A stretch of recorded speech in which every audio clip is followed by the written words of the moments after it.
तर आपल्यासोबत प्रवीण खंदारे नांदेडमधून जोडलेले आहेत।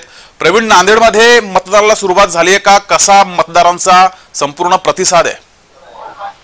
नक्कीच सकाळी 7 वाजता दुसऱ्या मतदानाला जी आहे ती सुरुवात झालेली आहे। एकूणच पाहता नांदेड जिल्ह्यामध्ये 2062 मतदान केंद्र आहेत आणि त्याच पद्धतीने 18,51,000 इतकं मतदार जे आहेत ते मतदार आज आपला हक्क बजावणार आहेत।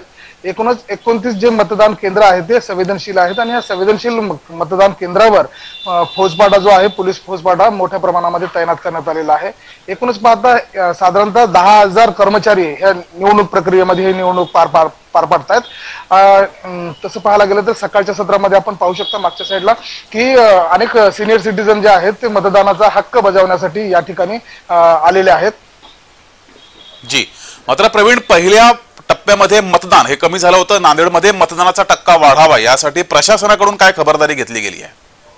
नक्कीच नांदेड जिल्हा प्रशासनाकडून पथनाट्य करण्यात आले आणि जनजागृती आणि जे कलाकार आहेत त्यांच्याकडून सुद्धा आवाहन करण्यात आलं होतं। एकूणच पाहता जिल्हा प्रशासनानं मतदानाचा टक्का वाढावा यासाठी मात्र मोठे प्रयत्न केले होते। जी प्रवीण, तू या सर्व घडामोडींवर लक्ष ठेवून राज, तुर्तास धन्यवाद दिलेल्या या माहितीबद्दल।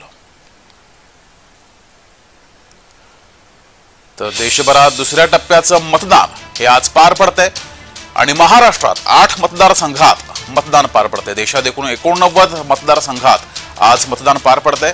मतदानाचा टक्का वाढावा यासाठी निवडणूक आयोगाकडून आवाहन सुद्धा केले गेले। आज मतदान पार पडतंय, दुसऱ्या टप्प्यातील हे मतदान।